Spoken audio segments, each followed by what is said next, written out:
إن الحمد لله نحمده ونستعينه ونستغفره ونؤمن به ونتوكل عليه وأشهد أن لا إله إلا الله وحده لا شريك له وأشهد أن محمدا عبده ورسوله وقال النبي عليه الصلاة والسلام وقال سبحانه وتعالى في كلامه المجيد قل إن كنتم تحبون الله فاتبعوني يحببكم الله ويغفر لكم ذنوبكم والله هو الغفور الرحيم وقال النبي عليه الصلاة والسلام لا يؤمن أحدكم حتى أكون أحب إليه من والده وولده والناس أجمعين أما بعد সমস্ত প্রশংসা সমস্ত তারিফ আল্লাহ সুবহানাহু ওয়া তাআলার জন্য, যে আল্লাহ সুবহানাহু ওয়া তাআলা আমাদেরকে মসজিদে উপস্থিত হওয়ার তৌফিক দান করেছেন। এজন্য আমরা সকলে বলি আলহামদুলিল্লাহ। দরুদ বর্ষিত হোক রাসূলুল্লাহ সাল্লাল্লাহু আলাইহি ওয়াসাল্লামের প্রতি, যে নবী সাল্লাল্লাহু আলাইহি ওয়াসাল্লামের উপর যা কিছু নাজিল হয়েছে তিনি সুস্পষ্টভাবে তা বর্ণনা করে দিয়েছেন। এজন্য আমরা সকলে বলি সাল্লাল্লাহু আলাইহি ওয়াসাল্লাম। আজকের আলোচ্য বিষয় হলো ইত্তিবাউস সুন্নাহ আন রাসূলিল্লাহ সাল্লাল্লাহু আলাইহি ওয়াসাল্লাম, অর্থাৎ রাসূলুল্লাহ সাল্লাল্লাহু আলাইহি ওয়াসাল্লামের সুন্নাতের অনুসরণ। আল্লাহ তাআলা যদি তৌফিক দান করেন, উক্ত বিষয়কে সামনে রেখে যথাসময়ে আলোচনা রাখবো বলে আশা করছি। ওয়া মা তাওফিকি ইল্লা বিল্লাহ আলাইহি তাওয়াক্কালতু ওয়া ইলাইহি উনীব। শুরুতে আল্লাহ সুবহানাহু ওয়া তাআলার কাছে দোয়া করছি তিনি যেন আমাকে সুস্পষ্টভাবে আলোচনা করার তৌফিক দান করেন এবং আপনাদেরকে শোনার এবং আমল করার তৌফিক দান করেন। আমরা সকলে বলি আল্লাহুম্মা আমিন। এই বিষয়টি একটি মহামূল্যবান বিষয়, ইত্তিবাউস সুন্নাহ বা ইত্তিবাউস সুন্নাহ আন রাসূলিল্লাহ সাল্লাল্লাহু আলাইহি ওয়াসাল্লাম। এটা মহামূল্যবান একটি বিষয়, কেননা রাসূলুল্লাহ সাল্লাল্লাহু আলাইহি ওয়াসাল্লামের আনুগত্য ছাড়া, অনুকরণ ছাড়া কোন ব্যক্তি আল্লাহ সুবহানাহু ওয়া তাআলার সন্তুষ্টি অর্জন করতে পারে না। এমনকি একটি হাদিসে আল্লাহ নবী সাল্লাল্লাহু আলাইহি ওয়াসাল্লাম বলেছেন, লাউ কানা মূসা হাইয়ান, আজকে যদি মূসা আলাইহিস সালাতু ওয়াস সালাম বেঁচে থাকতেন, আমার নবুয়ত যদি পেতেন, তাহলে মূসা আলাইহিস সালাতু ওয়াস সালাম পর্যন্ত আমার আনুগত্য অনুসরণ করতেন। পর্যায়ক্রমে ইনশাআল্লাহ হাদিসগুলো উপস্থাপন করা হবে। এমনকি আল্লাহ সুবহানাহু ওয়া তাআলা পবিত্র কোরআনুল কারিমে বলে দিয়েছেন সুন্নাতের গুরুত্ব কেমন হবে। আল্লাহ সুবহানাহু ওয়া তাআলা বলছেন, কুল ইন কুনতুম তুহিব্বুনাল্লাহ ফাত্তাবিউনি ইউহিব্বুকুমুল্লাহ ওয়া ইয়াগফির লাকুম যুনুবাকুম ওয়াল্লাহু হুয়াল গফুরুর রহিম। কুল, হে নবী আপনি বলে দিন, হে মুমিন আপনারা বলে দিন, ইন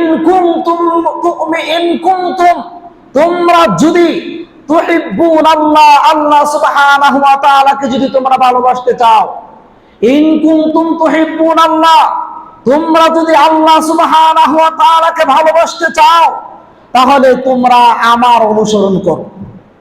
তোমরা যদি আমার অনুসরণ করো, ইউহিব্বুকুমুল্লাহ, তাহলে আল্লাহ সুবহানাহু ওয়া তাআলা তোমাদেরকে ভালোবাসবে। ওয়া ইয়াগফির লাকুম যুনুবাকুম, আমার অনুসরণ করার কারণে, আমার সুন্নাতকে গ্রহণ করার কারণে আল্লাহ সুবহানাহু ওয়া তাআলা তোমাদের জীবনের যত পাপ আছে সবগুলোকে আল্লাহ সুবহানাহু ওয়া তাআলা ক্ষমা করে দিবেন। ওয়াল্লাহু হুয়াল গফুরুর রহিম, আল্লাহ সুবহানাহু ওয়া তাআলা তিনি ক্ষমাশীল এবং দয়ালু। তাহলে এই আয়াত থেকে স্পষ্ট বোঝা যাচ্ছে, তোমরা যদি আল্লাহ তাআলাকে ভালোবাসতে চাও, তাহলে আমি নবী মুহাম্মদ সাল্লাল্লাহু আলাইহি ওয়াসাল্লামের আনুগত্য অনুসরণ করো। রাসূলুল্লাহ সাল্লাল্লাহু আলাইহি ওয়াসাল্লামের অনুসরণ করা ছাড়া কোন ব্যক্তি আল্লাহর সন্তুষ্টি অর্জন করতে পারবে না, জান্নাতে যেতেও পারবে না। অথচ এত সুন্দর স্পষ্ট আয়াত থাকার পরও এক শ্রেণীর তাগুতগুলো, পীর মাশায়েখগুলো বান্দাকে আল্লাহর থেকে গোমরা করে দেওয়ার জন্য বিভ্রান্ত করে দেওয়ার জন্য, আল্লাহর পথ থেকে বিচ্ছিন্ন করার জন্য, জান্নাতের পথ থেকে দূরে রাখার জন্য এক ধরনের মাশায়েখ। এই মাশায়েখ গুলো যদিও দাড়ি টুপি এদের আছে, কিন্তু এর আল্লাহর জমিনে তাগুত বাস্তবায়ন করার জন্য কাজ করে যাচ্ছে। অথচ এইগুলো আলেমের বেশ ধরে মাঠে নিচ্ছে। এই লোকগুলো মানুষদেরকে ফতোয়া দিচ্ছে যে আল্লাহ সুবহানাহু ওয়া তাআলাকে যদি পেতে চাও তাহলে অবশ্যই ওসিলার প্রয়োজন আছে। এই ওসিলা কি হবে? এই ওসিলা হবে তোমার পীর বাবা, এই ওসিলা হবে তোমার খাজা বাবা, এই ওসিলা হবে তোমার ন্যাংটা বাবা। এইভাবে তারা বলে থাকে, আরো দলিল দেয়। আল্লাহ সুবহানাহু ওয়া তাআলা বলছেন, তারা এইভাবে মানুষদেরকে বিভ্রান্ত করে। আল্লাহ তাআলা বলেছেন, ইয়া আইয়ুহাল্লাযীনা আমানুত্তাকুল্লাহ, হে ঈমানদারগণ তোমরা আল্লাহ সুবহানাহু ওয়া তাআলাকে ভয় করো, ওয়াবতাগু ইলাইহিল ওসিলা, আল্লাহ তাআলার কাছে ওসিলা অন্বেষণ করো। এই যে হয়ে গেল, ওসিলা ধরতে হবে। আল্লাহর জান্নাত যদি পেতে চাও ওসিলা ধরতে হবে। ওসিলা হচ্ছে তোমার পীর বাবা, খাজা বাবা ইত্যাদি কাজা বাবা। নাউযুবিল্লাহ। অথচ ওসিলা কাকে বলে? এই আয়াতের তাফসীর খুলে দেখেন, তাফসীর ইবনে কাসির। আল্লাহর নবী সাল্লাল্লাহু আলাইহি সাল্লামের থেকে একাধিক হাদিস বর্ণনা করার পরে ইবনে কাসির রাহমাতুল্লাহি আলাইহি বলেছেন, এই আয়াতের তাফসীর হচ্ছে আনতাকাররাবা ইলাইহি, আল্লাহ সুবহানাহু ওয়া তাআলা নৈকট্য অর্জন করা। ওসিলার উদ্দেশ্য কি? আল্লাহ তাআলার নৈকট্য অর্জন করা এবং ওয়ান আমালু বিমা ইয়ারজিহি, এমন আমল করা যেই আমলের মাধ্যমে আল্লাহ তাআলাকে সন্তুষ্ট করা যায়। এটাই হলো ওসিলা। এর বাহিরে আর কোনো পথ নাই। নবী সাল্লাল্লাহু আলাইহি ওয়াসাল্লামের উপর অর্পিত এই আয়াতটি প্রমাণ করে, তোমরা যদি আল্লাহর অনুসরণ করতে চাও, জান্নাত যদি যেতে চাও, তবে মুহাম্মদ সাল্লাল্লাহু আলাইহি সাল্লামকে ভালোবাসো। ইন কুনতুম তুহিব্বুনাল্লাহ, তোমরা যদি আল্লাহকে ভালোবাসতে চাও মুহাম্মদ সাল্লাল্লাহু আলাইহি সাল্লাম অনুসরণ করো। অনুসরণ কেমনে হবে? রাসূলের প্রতি যদি ভালোবাসা না থাকে, রাসূলের প্রতি যদি আনুগত্য না থাকে, রাসূলের সুন্নাহ যদি নিজের জীবনে বাস্তবায়ন না করি, সমাজে যদি বাস্তবায়ন না করি, দেশে রাষ্ট্রীয় জীবনে যদি বাস্তবায়ন না করি, তাহলে রাসূলুল্লাহ সাল্লাল্লাহু আলাইহি ওয়াসাল্লামের আনুগত্য করা তো সম্ভব? কখনোই সম্ভব নয়। এই জন্য সাহাবায়ে কেরাম রাদিয়াল্লাহু আনহু তারা আল্লাহ নবী সাল্লাল্লাহু আলাইহি ওয়াসাল্লামকে ভালোবাসতে গিয়ে আল্লাহর রাস্তায় জীবন দিয়েছেন। আল্লাহর নবীকে ভালোবাসতে গিয়ে, তার সুন্নাহ প্রতিষ্ঠিত করতে গিয়ে কত হাজার হাজার সাহাবায়ে কেরাম শহীদ হয়েছে, যুদ্ধ করেছেন, তারা সংগ্রাম করেছেন। কত মক্কার কাফের মুশরিকদের অত্যাচার তারা সহ্য করেছেন, একটি মাত্র কারণ মুহাম্মদ সাল্লাল্লাহু আলাইহি ওয়াসাল্লামের আনুগত্য করা, অনুসরণ করা। এই জন্য কাফেররা তো মিথ্যা কথা রচনা করতো, সবসময় বলতো ওটা একটা পাগল, নাউযুবিল্লাহ, মুহাম্মদ একটা পাগলের কাছে যেও না। কারণ মক্কার কাফেররা ভালো করেই জানে মুহাম্মদ সাল্লাল্লাহু আলাইহি সাল্লামের কাছে কোন ব্যক্তি যদি যায়, তাহলে রাসূলুল্লাহ সাল্লাল্লাহু আলাইহি সাল্লামের চরিত্র এত সুন্দর, এত সুন্দর, এত সুন্দর, তার চরিত্র দেখে অটোমেটিক ইসলাম আগমন করবে। এই জন্য অনেক সাহাবী যাদেরকে ইসলামের দাওয়াত দেওয়ার আগেই তারা ইসলাম ধর্ম গ্রহণ করেছে, তাদের কাছে ইসলামের দাওয়াত পৌঁছে নাই, কিন্তু চরিত্র দেখে, আচার ব্যবহার দেখে ইসলাম ধর্ম তারা গ্রহণ করেছে। এই জন্য আল্লাহ সুবহানাহু ওয়া তাআলা বলেছেন, তোমরা যদি আল্লাহ তাআলাকে ভালোবাসতে চাও, রাসূলুল্লাহ সাল্লাল্লাহু আলাইহি সাল্লামকে ভালোবাসো। ওয়া আন আনাস রাদিয়াল্লাহু আনহু ক্বালা ক্বালা রাসূলুল্লাহ সাল্লাল্লাহু আলাইহি ওয়াসাল্লাম লা ইউমিনু আহাদুকুম হাত্তা আকুনা হাব্বা ইলাইহি মিন ওয়ালিদিহি ওয়া ওয়ালাদিহি ওয়ান নাস আজমাইন, মুত্তাফাকুন আলাইহি। আনাস রাদিয়াল্লাহু আনহু বলেন, আল্লাহর নবী সাল্লাল্লাহু আলাইহি সাল্লাম বলেছেন, লা ইউমিনু আহাদুকুম হাত্তা আকুনা হাব্বা ইলাইহি, তোমাদের মধ্যে কোন ব্যক্তি পরিপূর্ণ মুমিন হতে পারবে না, ঈমানদার হতে পারবে না, হাত্তা, যতক্ষণ না পর্যন্ত, আকুনা হাব্বা ইলাইহি মিন ওয়ালিদিহি ওয়া ওয়ালাদিহি ওয়ান নাস আজমাইন, যতক্ষণ না পর্যন্ত আমি তার কাছে, তার পিতামাতা, তার ছেলে সন্তান, ওয়ান নাস আজমাইন, এবং সকল মানুষের চেয়ে বেশি প্রিয় না হই। তোমাদের মধ্যে কোন ব্যক্তি পরিপূর্ণ ঈমানদার হতে পারবে না যতক্ষণ না পর্যন্ত আমি তার কাছে তার ছেলে সন্তান, তার পিতামাতা ওয়ান্নাসে আজমাইন এবং সমস্ত মানুষের চেয়ে বেশি প্রিয় না হই। তার মানে ঈমানকে পরিপূর্ণ যদি করতে হয় তাহলে রাসূলুল্লাহ সাল্লাল্লাহু আলাইহি সাল্লামকে ভালোবাসার মাধ্যমে, রাসূলের আনুগত্যের মাধ্যমে ঈমান পরিপূর্ণ করা সম্ভব। আমাদের মধ্যে এক শ্রেণীর ভাই আছে, তারা বলে থাকে সালাত আদায় না করিতে কি হয়েছে, ঈমান তো ঠিক আছে। আমার মতে রাসূলের আনুগত্য নাই তো কি হয়েছে, ঈমান তো ঠিক আছে। এই কথা শুনে ইবলিস শয়তান পর্যন্ত লজ্জা পায়। কারণ ইবলিস শয়তান বলে, জীবনে কত মানুষকে আমি ধোঁকা দিয়েছি, কিন্তু এই রকম মিথ্যাচার, আল্লাহ সম্পর্কে অপবাদ, ইসলাম সম্পর্কে অপবাদ, এরকম জঘন্যতম মিথ্যাচার দিয়ে আমি মানুষকে ধোঁকা দেইনি। এই জন্য ইবলিস শয়তান লজ্জা পায়। কত বড় শয়তান চিন্তা করা যায়। রাসূলুল্লাহ সাল্লাল্লাহু আলাইহি সাল্লাম বলেছেন, তোমাদের মধ্যে কোনো ব্যক্তি ঈমানদার হতে পারবে না যতক্ষণ না সমস্ত মানুষের চেয়ে আমাকে বেশি ভালো না বাসে। এই জন্য আল্লাহ নবী সাল্লাল্লাহু আলাইহি ওয়াসাল্লাম একদিন ওমর রাদিয়াল্লাহু আনহুকে বলেন, ইয়া ওমর, তুমি কি সবচেয়ে বেশি ভালোবাসতে পেরেছো আমাকে? ওমর রাদিয়াল্লাহু আনহু বললেন, আল্লাহ নবী, আমি আপনাকে সবচেয়ে বেশি ভালোবাসি, তবে নিজের জীবনের চেয়ে বেশি ভালোবাসি না। সবচেয়ে বেশি ভালোবাসি, নিজের জীবনের চেয়ে বেশি ভালোবাসি না। আল্লাহ নবী সাল্লাল্লাহু আলাইহি ওয়াসাল্লাম উত্তর শোনার পরে বললেন, ওমর, তুমি এখনো তোমার ঈমানকে পরিপূর্ণ করতে পারোনি। ওমর রাদিয়াল্লাহু আনহু চুপ থাকলেন। একটু পরেই তিনি আল্লাহ নবী সাল্লাল্লাহু আলাইহি ওয়াসাল্লামকে বলেন, ইয়া রাসূলুল্লাহ, আল্লাহর নবী, এখন আমি ওমর আপনাকে সবচেয়ে বেশি ভালোবাসি, নিজের জীবনের চেয়ে বেশি ভালোবাসি। কতটা মহব্বত, কতটা ভালোবাসা! এই জন্য ওমর রাদিয়াল্লাহু আনহু তার সামনে আল্লাহ নবী সাল্লাল্লাহু আলাইহি ওয়াসাল্লামকে গালি দেবে এরকম কোন ব্যক্তি জমিনে ছিল না। যখন রাসূলুল্লাহ সাল্লাল্লাহু আলাইহি ওয়াসাল্লামকে কেউ গালি দিত, ওমর রাদিয়াল্লাহু আনহু যত শব্দ তার গর্দানটা উড়িয়ে দিত। আল্লাহর নবীকে নিয়ে যারা কটূক্তি করবে, যারা নবীকে নিয়ে গালিগালাজ করবে, ওই ব্যক্তির আর কারো কোনো অনুমতির কোনো প্রয়োজন নাই, পিতামাতার কোনো অনুমতির প্রয়োজন নাই, স্ত্রী সন্তানের কোনো অনুমতির প্রয়োজন নাই, দেশের শাসকের কোনো অনুমতির প্রয়োজন নাই। যারা আল্লাহর নবীকে যেখানে গালি দেবে, প্রত্যেকটা মুসলমানদের উপর ফরজ হলো ওই ব্যক্তির গর্দান উড়িয়ে দেওয়া, কারণ তওবা তার জন্য হারাম করেছেন আল্লাহ সুবহানাহু ওয়া তাআলা। এটা আল্লাহ সুবহানাহু ওয়া তাআলার বিচার, তার কোনো অনুমতি লাগবে না, কোনো শাসকের অনুমতি লাগবে না, কোনো পিতামাতার স্ত্রী সন্তানের অনুমতি লাগবে না। এই জন্য একটা হাদিসে একজন ব্যক্তি, লম্বা একটা হাদিস, আল্লাহ নবী সাল্লাল্লাহু আলাইহি ওয়াসাল্লামের কাছে চলে, এই ওমর রাদিয়াল্লাহু আনহুর কাছে আসো, বলছে, ওমর, একটা বিচার করতে হবে। কিসের বিচার? হাদিস অনেক লম্বা, সংক্ষেপে বলছে। কিসের বিচার? এই যে আমি আর একজন ইহুদি আল্লাহর নবী সাল্লাল্লাহু আলাইহি ওয়াসাল্লামের কাছে গেছিলাম একটা বিষয় ফয়সালা নিয়ে, কিন্তু রাসূলুল্লাহ সাল্লাল্লাহু আলাইহি ওয়াসাল্লাম আমি মুসলমান হওয়া সত্ত্বেও আমার দিকে রায় না দিয়ে তার দিকে রায় দিয়েছে। এটা আপনার বিচার দিলাম। এবং ওমর রাদিয়াল্লাহু আনহু বলেন, ও এই ব্যাপার, এটা বিচার করতে হবে, একটু ওয়েট করো। ভিতরে গেলেন, তরোয়াল নিয়ে আসলেন, গর্দানটা উড়াই দিলেন।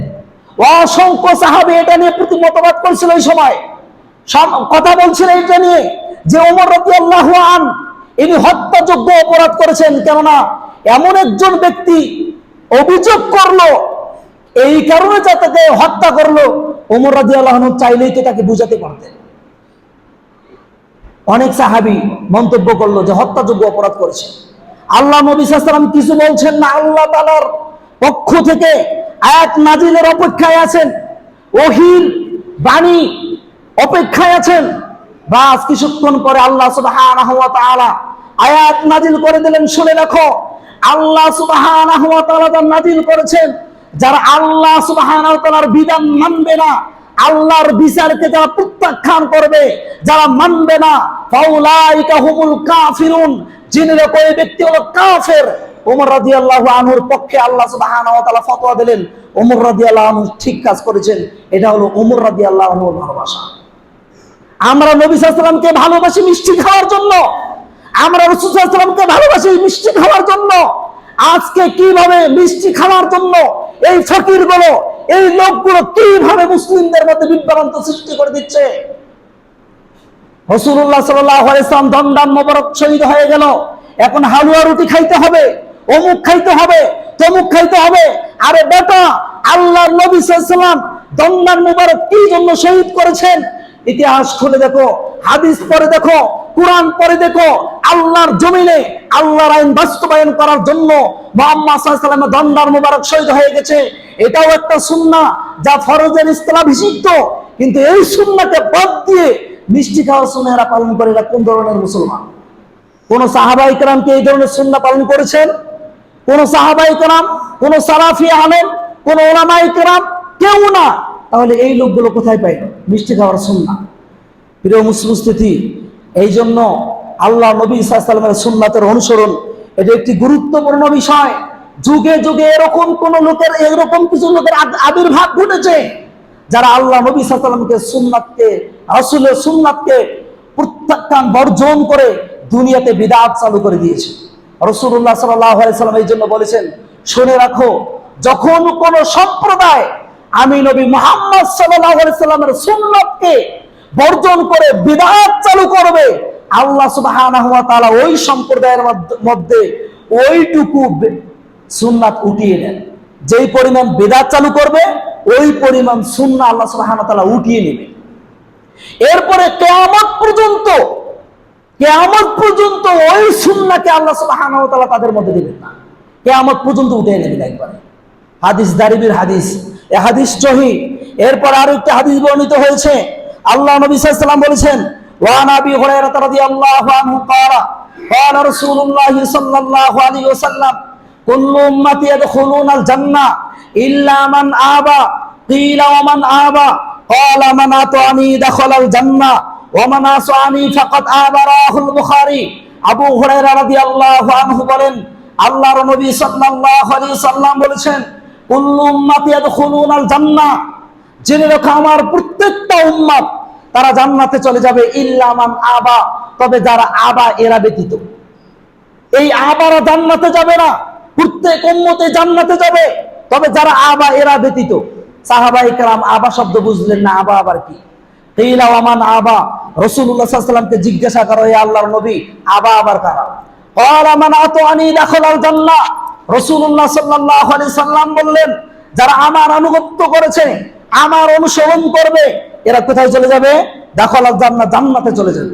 ওয়া মান আসানি ফাকাদ আবা, আর যেই ব্যক্তি আমার নাফরমানি করবে, আমার সুন্নাতকে বর্জন করে বিদআত চালু করবে, জেনে রাখো এরাই হলো আবা, এরা জাহান্নামে চলে যাবে। সহিহ বুখারীর হাদিস। তাহলে কত সুন্দর কথা! জান্নাতে যাওয়ার জন্য শর্টকাট তরিকা হলো আল্লাহর নবী সাল্লাল্লাহু আলাইহি ওয়াসাল্লামের সুন্নাতের অনুসরণ। এর চেয়ে শর্টকাট তরিকা দুনিয়াতে আর নাই। অথচ আমাদেরকে বলা হচ্ছে যে কোনো ব্যক্তি যদি আল্লাহর শাস্তি থেকে বাঁচিবার জন্য, জান্নাত পাওয়ার জন্য 126 তরিকা রয়েছে, তার মধ্যে শর্টকাট তরিকা হলো চিশতিয়া এবং সাবরিয়ার তরিকা। কিসের তরিকা? চিশতিয়া এবং সাবরিয়ার তরিকা। তাহলে আল্লাহ সুবহানাহু ওয়া তাআলা কোরআনে বলছেন, ওয়া আন্না হাযা সিরাতুল মুস্তাকিমান, এই আল্লাহর সুন্নাতের অনুসরণ, নবীর সুন্নাতের অনুসরণ, এটাই হলো সরল ও সঠিক পথ। ওয়া আন্না হাযা সিরাতুল মুস্তাকিমান, রাসূলের সুন্নাতের অনুসরণ এটাই সঠিক পথ। ফাত্তাবিউহু ওয়া লা তাত্তাবিউস সুবুলা, সুতরাং তোমরা এই একটি মাত্র পথের অনুসরণ করো, অসংখ্য পথ দেখতে পাবে, অসংখ্য মত দেখতে পাবে, এই সবগুলোকে তোমরা বর্জন করো। ফাত্তাবিউহু ওয়া লা তাত্তাবিউস সুবুলা, অনেকগুলো পথ দেখতে পারবে, এগুলোর অনুসরণ করা যাবে না। তাহলে আল্লাহ সুবহানাহু ওয়া তাআলা বললেন, আল্লাহর জান্নাত পাওয়ার জন্য, জাহান্নাম থেকে বাঁচিবার জন্য একটি মাত্র দরজা, একটি মাত্র তরিকা, একটি মাত্র পথ। অথচ আপনার আমার পীর মাশায়েখরা বলছে জাহান্নাম থেকে বাঁচিবার জন্য, আল্লাহর জান্নাত পাওয়ার জন্য 126 তরিকা।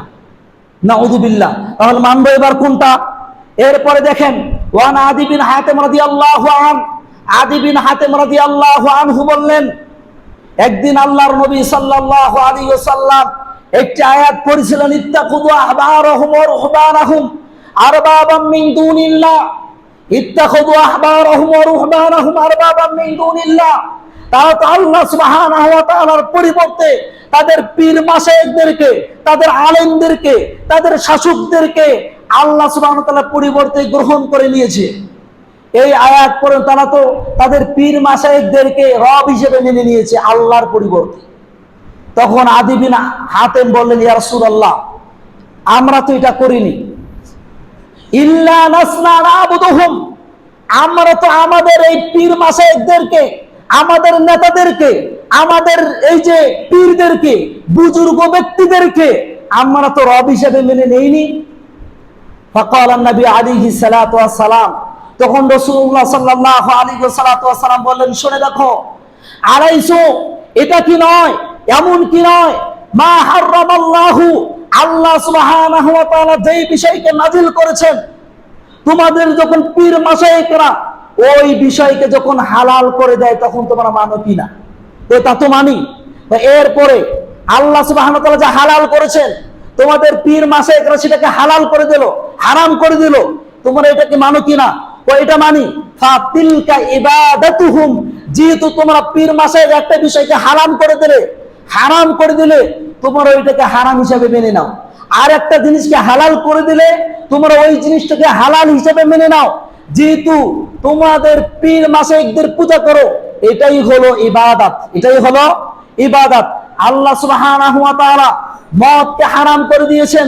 ইন্নামাল খামরু ওয়াল মাইসিরু ওয়াল আনসাবু ওয়াল আজলাম রিজসুম মিন আমালিশ শাইতান, মদ, জুয়া, মূর্তি, লটারি, আল্লাহ তাআলা এগুলোকে হারাম করে দিয়েছেন। কেননা রিজসুম মিন আমালিশ শাইতান, এগুলো হলো শয়তানের কাজ, এগুলো নাপাক কাজ, এগুলো অপবিত্র কাজ। আল্লাহ রাব্বুল আলামিন এটাকে হারাম করে দিলেন। তোমাদের পীর মাশায়েখ, বুজুর্গ ব্যক্তির নেতারা এটাকে লাইসেন্স করে দিয়ে হালাল করে দিল, তো তোমরা এটা মানো কিনা? ওই তা তো মানি। ফাতিলকা ইবাদাতুহুম, এটাই হলো তাদের ইবাদত করা, এটাই হলো তাদের ইবাদত করা। এই জন্য আল্লাহ সুবহানাহু ওয়া তাআলা কি সুন্দরভাবে বর্ণনা করেছেন। আল্লাহ সুবহানাহু ওয়া তাআলা স্পষ্ট করে এখানে বলে দিলেন, ইত্তাবিউ মা উনজিলা ইলাইকুম মির রাব্বিকুম ওয়া লা তাত্তাবিউ মিন দুনিহি আউলিয়া।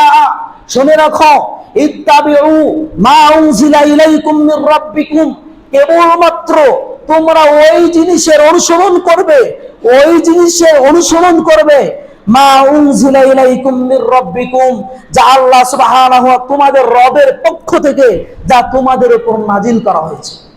তোমরা কেবলমাত্র ওইটারই অনুসরণ করবে যা তোমাদের রবের পক্ষ থেকে তোমাদের উপর কি করা হয়েছে?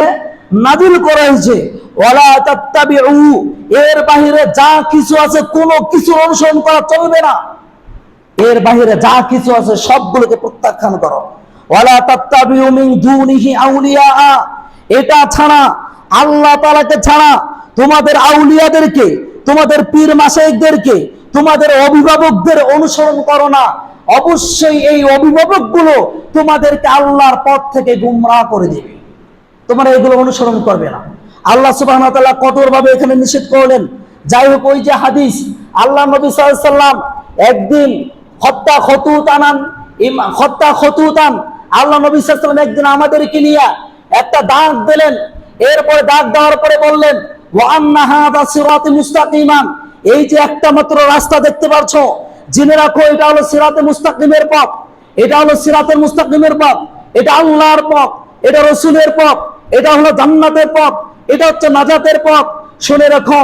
এরপর রাসূলুল্লাহ সাল্লাল্লাহু আলাইহি সাল্লাম বললেন, এরপরে ওয়া খাত্তান ইয়ামিনিহি ওয়া শিমালিহি, ডানে বামে তিনি অনেকগুলো দাগ দিয়ে বললেন, শুনে রাখো এইগুলো হচ্ছে শয়তানের পথ।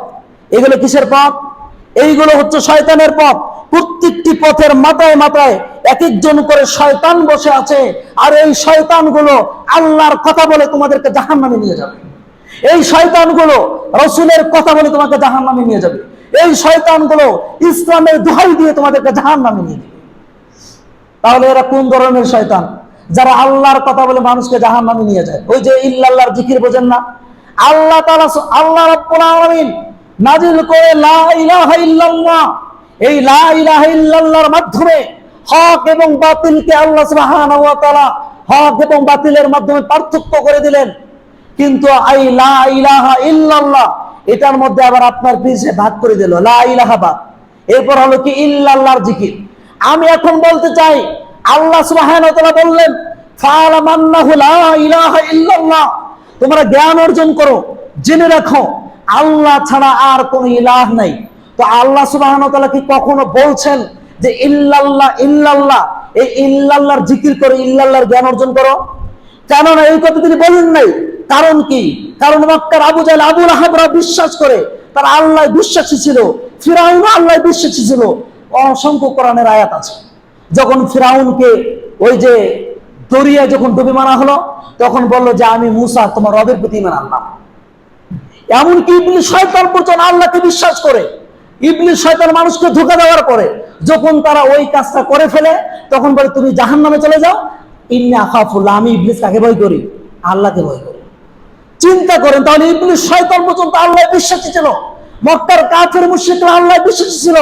কেননা ওয়ালা ইন সাআলতাহুম, আল্লাহ তাআলা কোরআনে বলছেন মক্কার কাফের মুশরিকদের ব্যাপারে, ওয়ালা ইন সাআলতাহুম, হে নবী আপনি যদি মক্কার কাফের মুশরিকদেরকে জিজ্ঞাসা করেন, মান নাযালা মিনাস সামাই মাআন, কে আসমান থেকে পানি বর্ষণ করে, কে আসমান থেকে পানি বর্ষণ করে, অতঃপর ওই পানি দিয়ে কে জমিনকে জীবিত করে, কে জমিনকে থেকে খাদ্য উৎপন্ন করে, লা ইয়াকুলুন্নাল্লাহ, ওই মক্কার আবু জাহেল, আবু লাহাবরা, মক্কার উতবা সাহেবরা, সকল কুফফার গুলো সাক্ষী দেবে আল্লাহ সুবহানাহু ওয়া তাআলা এগুলো করেন। কে করেন? আল্লাহ তাআলা করেন। তাহলে মক্কার কাফের মুশরিকরা আল্লাহ তাআলায় বিশ্বাসী ছিল, এই কুফফার গুলো আল্লাহয় বিশ্বাসী ছিল। কিন্তু এরা কিরকম বিশ্বাসী? একদিকে তারা আল্লাহ বিশ্বাসী, অপর দিকে তারা আবার তাগুতেও বিশ্বাসী। এক সময় আল্লাহর ইবাদত করে, অন্য সময় আবার তাগুতের ইবাদত করে। এইরকম ইবাদত চলবে না ইসলামে, এরকম ইবাদত ইসলামে চলবে না। আর এই তাগুত গুলো, পীর মাশায়েখ নামে এই তাগুত গুলো আবার মক্কার কুফফারদের মতো বানাতে চায়। এজন্য লা ইলাহা ইল্লাল্লাহ জেনে রাখো, মুহাম্মদ সাল্লাল্লাহু আলাইহি ওয়াসাল্লাম যদি শুধু ইল্লাল্লাহর দাওয়াত দিতেন, তাহলে তার দন্দান মুবারক শহীদ হতো না। যদি মুহাম্মদ সাল্লাল্লাহু আলাইহি ওয়াসাল্লাম শুধুমাত্র ইল্লাল্লাহর দাওয়াত দিতেন, তাহলে অসংখ্য সাহাবী শহীদ হতো না। যদি মুহাম্মদ সাল্লাল্লাহু আলাইহি ওয়াসাল্লাম শুধু ইল্লাল্লাহর দাওয়াত দিতেন, তাহলে কাফেরদের নির্জন নিপীড়ন অত্যাচার তাকে সহ্য করতে হতো না। মুহাম্মদ সাল্লাল্লাহু আলাইহি ওয়াসাল্লামের দন্দান মুবারক শহীদ হয়েছে লা ইলাহার কথা বলার কারণে, লা ইলাহা নেই কোন মাবুদ, এই তাগুতগুলোকে বর্জন করার কারণে, ইল্লাল্লাহর লা ইলাহার কথা বলার কারণে মুহাম্মদ সাল্লাল্লাহু আলাইহি ওয়াসাল্লামের দন্দান মুবারক শহীদ হয়েছে। সাহাবায়ে কেরাম তাগুতকে বর্জন করার কারণে শহীদ হয়েছেন।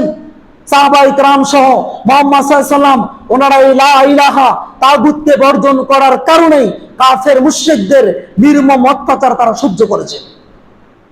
রাসূলুল্লাহ সাল্লাল্লাহু আলাইহি ওয়াসাল্লাম ইল্লাল্লাহর দাওয়াত দেননি, লা ইলাহা ইল্লাল্লাহ, তিনি লা ইলাহা ইল্লাল্লাহ পুরোটাই দাওয়াত দিয়েছেন। লা ইলাহা, আর কোন ইলাহ নাই, আর কোন মাবুদ নাই, আর কোন গোলামি চলবে না, আর কারো আনুগত্য চলবে না, আর কোন বিধান মানা যাবে না। ইল্লাল্লাহ, শুধুমাত্র এক আল্লাহর বিধান মানতে হবে, এক আল্লাহর আনুগত্য করতে হবে, এক আল্লাহর কাছে আত্মসমর্পণ করতে হবে। এখন এরা বলছে ইল্লাল্লাহ। ইল্লাল্লাহ মানে কি? আল্লাহ আল্লাহ আছে, তার মানে আল্লাহরও ইবাদত চলবে, অন্যেরও ইবাদত চলবে। ওই যে সূরা কাফিরুন আছে না, সূরা কাফিরুন, মক্কার কাফের মুশরিকগুলো একসময় আল্লাহ নবী সাল্লাল্লাহু আলাইহি ওয়াসাল্লামকে প্রস্তাব দিলেন, ইয়া রাসূলুল্লাহ, আমরা 1 বছর আপনার রবের ইবাদত করব, আর আপনারা 1 বছর আমাদের মাবুদের ইবাদত করবেন। তো এ থেকে রাজি আছেন? তো মুহাম্মদ সাল্লাল্লাহু আলাইহি ওয়াসাল্লাম তো কোনো কিছু বলবেন না যতক্ষণ না ওহী নাযিল না হয়, কিছু আর বলছেন না। পরক্ষণে আল্লাহ সুবহানাহু ওয়া তাআলা আয়াত নাযিল করলেন, সূরা কাফিরুন, ইয়া আইয়ুহাল কাফিরুন, ও কাফেররা শুনে রাখো, লা আ'বুদু মা তা'বুদুন, আমি এমন, লা আ'বুদু মা তা'বুদুন, আমি এমন ইলাহির ইবাদত করি না, এমন গায়রুল্লাহর ইবাদত করি না যার ইবাদত তোমরা করো।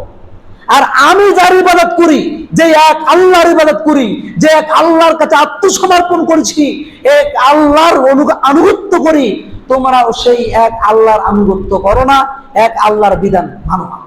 অতএব শেষের দিকে বললেন, তোমাদের ধর্ম তোমাদের কাছে, আমাদের ধর্ম আমাদের কাছে, সম্পর্ক শেষ। তাদের মধ্যে আমাদের মধ্যে সম্পর্ক শেষ। এই জন্য এই মাশায়েখগুলো, এর পীরগুলো যুগে যুগে ইসলামের যত শিরক চালু হয়েছে, যত বিদআত চালু হয়েছে, এই পীর মাশায়েখদের থেকে এই বিদআত শিরকগুলো চালু হয়েছে। সূরা নূহ খুলে দেখেন, সূরা নূহতে বিস্তারিত আলোচনা আছে কিভাবে শিরক চালু হলো। ওখানে দলিল আছে যে যুগে যুগে যত শিরক চালু হয়েছে, যত বিদআত চালু হয়েছে, এই পীর মাশায়েখদের কারণে এইগুলো চালু হয়েছে। এই জন্য নূহ আলাইহিস সালাতু ওয়াস সালাম তাদের জন্য বদদোয়া করতেন, আল্লাহ এই যে দুনিয়াতে যত কুফফার গুলো আছে, এই কোন কুফফার, এই হলো কুফর, যেগুলো ধর্মের নামে মানুষকে পথভ্রষ্ট করে, যেগুলো ধর্মের নামে, ইসলামের নামে, আল্লাহর নামে হ্যাঁ মানুষকে বিভ্রান্ত করে, পথভ্রষ্ট করে। লা তাদার আলাল আরদি মিনাল কাফিরিনা দাইয়ারা, এই ধরনের কুফফার গুলোকে পৃথিবীর বুকে আপনি ছেড়ে দেবেন, এদেরকে ধ্বংস করেন। ইন্নাকা ইন তাদারহুম, যদি এই পীর শয়তানদেরকে আপনি ছেড়ে দেন, এই কুফফার গুলোকে যদি আপনি ছেড়ে দেন, লা ইয়াকুল্লু ইবাদাত, তাহলে এই পীর গুলো আল্লাহর কথা বলে, রাসূলের কথা বলে তোমার বান্দাদেরকে পথভ্রষ্ট করবে, গুমরাহ পথে নিয়ে যাবে, গুমরাহির পথে নিয়ে যাবে। অতএব আপনি এদেরকে ছেড়ে দেবেন, আপনি এদেরকে ধ্বংস করে দেন। সূরা পরে দেখেন প্রিয় মুসলিম ভাই আমার, আল্লাহ সুবহানাহু ওয়া তাআলার সুন্নাহ, রাসূলের সুন্নাহর কি রকম গুরুত্ব। রাসূল সাল্লাল্লাহু আলাইহি ওয়াসাল্লাম যেটা কাজ করেছেন, চুল পরিমাণ ওই কাজকে এদিক সেদিক করা যাবে না, কারণ যারাই করেছেন তারাই বিপদে পড়েছে। যেমন হাদিস আসছে, ওয়ান জাবির রাদিয়াল্লাহু আনহু ক্বালা জা সালাসাতু রাহতিন ইলা আজওয়াজিন নবী সাল্লাল্লাহু আলাইহি ওয়াসাল্লাম ইয়াসআলুনা আন ইবাদাতিন নবী সাল্লাল্লাহু আলাইহি ওয়াসাল্লাম ফালাম্মা উখবিরু বিহা কাআন্নাহুম তাকাল্লুহা ফাকালু আইনা নাহনু মিনান নবী সাল্লাল্লাহু আলাইহি ওয়াসাল্লাম ওয়া ক্বাদ গুফিরাল্লাহু মা তাকাদ্দামা মিন যামবি ওয়া মা তাআখার ফাকালা আহাদুহুম আম্মা আনা ফাউসাল্লি আল-লাইলা আবাদান ওয়া ক্বালা আল-আখিরু আনা আসুমু আন-নাহরা আবাদান ওয়া ক্বালা আল-আখিরু আনা আ'তাজিলু an-নিসা'a ফালা তাজাওয়াজু আবাদান ফাজা'a an-নবী সাল্লাল্লাহু আলাইহি ওয়াসাল্লাম ইলাইহিম ফাকালা আনতুম আল্লাযীনা কুলতুম কাযা ওয়া কাযা। আল্লাহ নবী সাল্লাল্লাহু আলাইহি ওয়াসাল্লামের কাছে তিনজন ব্যক্তি চলে আসলো, রাসূলের স্ত্রীর কাছে। ফাজা'a an-নবী সাল্লাল্লাহু আলাইহি ওয়াসাল্লাম ইলা আজওয়াজিন নবী সাল্লাল্লাহু আলাইহি ওয়াসাল্লাম, রাসূলের স্ত্রীর কাছে তিনজন ব্যক্তি চলে আসলো। ইয়াসআলুনা আন ইবাদাতিন নবী সাল্লাল্লাহু আলাইহি ওয়াসাল্লাম, এসে স্ত্রীকে জিজ্ঞাসা করলো রাসূলের ইবাদত সম্পর্কে, আল্লাহ নবী কিভাবে ইবাদত করেন।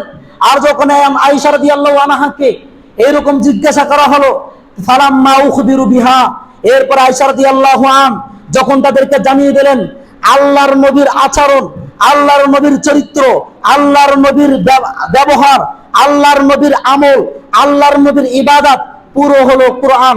কোরআনে যেভাবে দেখো আল্লাহর নবীর ব্যবহার ওই রকম, তার ইবাদত ওই রকম, পুরোটাই ওই রকম। এরপরে ফাকালু আইনা নাহনু মিনান নবী সাল্লাল্লাহু আলাইহি ওয়াসাল্লাম, এরপরে এই তিনজন ব্যক্তি বললেন, হায় হায় কি আফসোস, আমরা আল্লাহ নবী সাল্লাল্লাহু আলাইহি ওয়াসাল্লাম থেকে কত দূরে আছি। ওয়া ক্বাদ গুফিরাল্লাহু মা তাকাদ্দামা মিন যামবি ওয়া মা তাআখার, যেই নবীর পূর্বের এবং পরের সমস্ত গুনাহ ক্ষমা করে দিয়েছেন, তিনি নবী যদি এত বেশি আমল করতে পারেন, তাহলে আমরা সাহাবায়ে কেরাম মাত্র এই স্বল্প ইবাদতে কিভাবে আল্লাহ সুবহানাহু ওয়া তাআলা জান্নাতে যেতে পারে। এই বলে তিনজন ব্যক্তির ফাকালা আহাদুহুম, তিনজন ব্যক্তির একজন বলল, আম্মা আনা ফাউসাল্লিল লাইলা আবাদান, আমি যতদিন বেঁচে থাকবো সারা রাত সালাত আদায় করব। ওয়া ক্বালা আল-আখিরু, আরেকজন ব্যক্তি বলল, আনা আসুবুন নাহরা আবাদান ওয়ালা উফতিরু, আমি যতদিন বেঁচে থাকবো অতদিন আমি দিনের বেলা সিয়াম পালন করতেই থাকবো, ওয়ালা উফতিরু, আমি কখনোই সিয়াম ভঙ্গ করব না।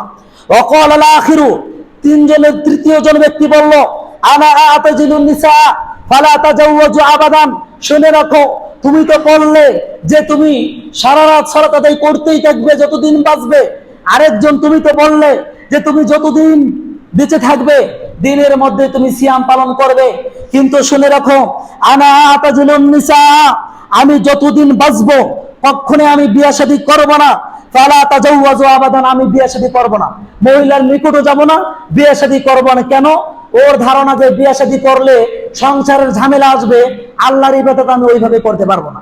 ফাজা, এইভাবে তিনজন ব্যক্তি তিন ধরনের মন্তব্য করে তারা চলে যাচ্ছে। ফাজা নবী সাল্লাল্লাহু আলাইহি ওয়াসাল্লাম ইলাইহিম, এমত অবস্থা আল্লাহ নবী সাল্লাল্লাহু আলাইহি ওয়াসাল্লাম তাদের কাছে আসলেন, তাদেরকে ডাক দিলেন, এরপরে বললেন, ফাকালা, তাদেরকে বললেন, আনতুম আল্লাযীনা কুলতুম কাযা ওয়া কাযা, তোমরাই কি ওই তিনজন ব্যক্তি যারা এইভাবে তিন ধরনের অভিমত পোষণ করেছো? জি হ্যাঁ, আমরা এই তিনজন ব্যক্তি যারা এইভাবে বলছি।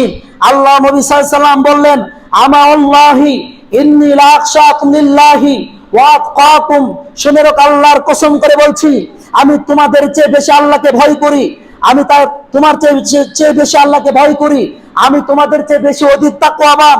এরপরেও শুনে রাখো, এরপরেও লাহুলাকিন্না আসুমু ওয়া আফতিরু, এরপরে আমি সিয়াম পালন করি, মাঝে মধ্যে বসে থাকি, সিয়াম ছেড়ে দেই, এরপরে আমি সালাত আদায় করি, মাঝে মধ্যে বিশ্রাম নেই, এরপরে আমি বিবাহ শাদী করেছি, সুতরাং এইগুলো হলো আমার সুন্নাহ। তার মানে সিয়াম পালন করাও সুন্নাহ, সিয়াম থেকে দূরে থাকাও সুন্নাহ। একটানা একাধারে সিয়াম পালন করা জায়েজ আছে নাকি? জায়েজ নাই। শুনে রাখো, আমি তোমাদের চেয়ে বেশি আল্লাহকে ভয় করার পরেও যদি আমি সিয়াম পালন করতে পারি, সিয়াম ছেড়ে যেতে পারি, সালাত আদায় করতে পারি, মাঝে মধ্যে বিশ্রাম নিতে পারি। বিশ্রাম মানে কি? ওই যে তোমাদের মতো এরকম চিন্তা লালন করি না যে সারা রাত আমি সালাত আদায় করব। আল্লাহ সুবহানাহু ওয়া তাআলা সূরা মুজাম্মিলে বলেছেন না, হে নবী আপনি উঠেন, এরপরে একটু ইবাদত করেন, রাতের অল্প অংশ, বেশি অংশ তার চেয়ে বেশি অথবা তার চেয়ে কম, এরকম আয়াত আছে না? ইয়া আইয়ুহাল মুজাম্মিল কুমিল লাইলা ইল্লা কলিলা নিসফাহু আও ইনকুস মিনহু কলিলা ইত্যাদি কাদা কাদা যে আয়াতগুলো আছে যে রাতে ইবাদত করতে হবে। কিন্তু তোমাদের মতো আমি এইরকম মন্তব্য করি না যে আমি সারা রাত একাধারে সারা রাত আমি ইবাদত করবো, এইরকম আমি করি না। তো আল্লাহকে ভালোবেসে, আল্লাহকে ভয় করে, এত তাকওয়াবান হয়ে যদি আমি এইরকম করতে পারি, বিয়ে শাদী করতে পারি, আমার কোনো সমস্যা হচ্ছে না। শুনে রাখো, এইগুলো হলো আমার সুন্নাহ। বিয়ে শাদী করাও সুন্নাহ। সুতরাং যারা এইগুলো প্রত্যাখ্যান করবে, বিয়ে শাদী করার প্রয়োজন, তারপরে বিয়ে শাদী করবে না, ফালাইসা মিন্নি, ওই ব্যক্তি আমার উম্মত হতে পারে না। ওই ব্যক্তি কোন পীরের উম্মত হতে পারে, কোন মাজারের উম্মত হতে পারে, কিন্তু মুহাম্মদ সাল্লাল্লাহু আলাইহি ওয়াসাল্লামের উম্মত হতে পারে না। স্পষ্ট জানিয়ে দিলেন। অথচ একদল ভাই আমাদেরকে ধোঁকা দেয়। কিভাবে ধোঁকা দেয়? ইমাম আবু হানিফাকে সম্মান করতে করে একবার আল্লাহ রাসূলে নিয়ে গেছে। যে ইমাম আবু হানিফা রাহমাতুল্লাহি আলাইহি, তিনি একটানা কত বছর? 40 বছর। একটানা 40 বছর তিনি কি করেন নাই?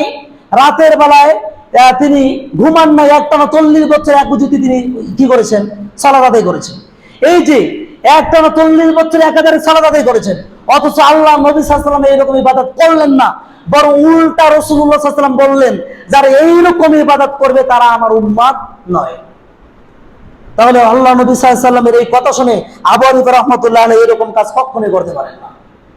এই জন্য রাসূলুল্লাহ সাল্লাল্লাহু আলাইহি ওয়াসাল্লামের সুন্নাতের অনুসরণ, আল্লাহর সুন্নাতের অনুসরণ অতীব জরুরি। আল্লাহ সুবহানাহু ওয়া তাআলা বারবার এই হুকুমটাই দিয়েছেন। আরেকটি হাদিস উল্লেখ করে শেষ করছি। ওয়ান মালিক ইবনে আনাস রাদিয়াল্লাহু আনহু ক্বালা ক্বালা রাসূলুল্লাহ সাল্লাল্লাহু আলাইহি ওয়াসাল্লাম তারাকতু ফীকুম আমরাইনি লান তাদিল্লু মা তামাসসাকতুম বিহিমা কিতাবাল্লাহি ওয়া সুন্নাত রাসূলি। আল্লাহ নবী সাল্লাল্লাহু আলাইহি ওয়াসাল্লাম বলেছেন, তারাকতু ফীকুম আমরাইনি, আমি তোমাদের মাঝে দুইটি বিষয় রেখে যাচ্ছি। লান তাদিল্লু, তোমরা কখনোই পথভ্রষ্ট হবে না, গুমরাহির পথে যাবে না, যতদিন পর্যন্ত তোমরা এই দুইটি বিষয়কে শক্তভাবে ধারণ করো। তাহলে কিতাবাল্লাহি, আল্লাহর কিতাব পবিত্র আল কোরআন, ওয়া সুন্নাত রাসূলিল্লাহ সাল্লাল্লাহু আলাইহি ওয়াসাল্লাম, দ্বিতীয়টা হলো রাসূলুল্লাহ সাল্লাল্লাহু আলাইহি ওয়াসাল্লামের সুন্নাহ। মুয়াত্তা ইমাম মালিক রাহমাতুল্লাহি আলাইহি হাদিসটি বর্ণনা করেছেন।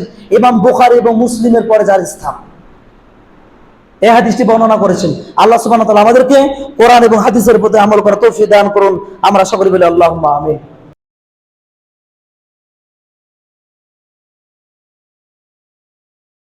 আলহামদুলিল্লাহ ওয়াহদাহু ওয়াসসালাতু ওয়াসসালামু আলা মান লা নাবিয়্যা বা'দা, আম্মা বা'দ।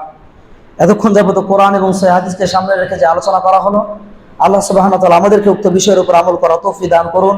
আমরা সকলে বলি আল্লাহুম্মা আমিন। আর আজকে আমাদের উত্তর মাদ্রাসার প্রিন্সিপাল সাহেব, উনি আসার কথা ছিলেন, এটা আপনারা অনেকে জানেন। ওনারে আজকে আলোচনার কথা ছিল আর কি, তবে বৃষ্টির কারণে তিনি আসতে পারেন নাই। তো হঠাৎ করে আমাকে ফোন দিয়েছে যে আলোচনা করতে হবে আর কি। তো যাই হোক, ইনশাআল্লাহ সাহেব সামনের সপ্তাহে আসতে চাইছেন। তো আল্লাহ সুবহানাহু ওয়া তাআলা যেন ওনাকে আমাদের মধ্যে সামনের সপ্তাহে নিয়ে আসেন ইনশাআল্লাহ, এবং আমরা সকলেই চলে আসবো ইনশাআল্লাহ। আসসালামু আলাইকুম ওয়া রাহমাতুল্লাহি ওয়া বারাকাতুহু।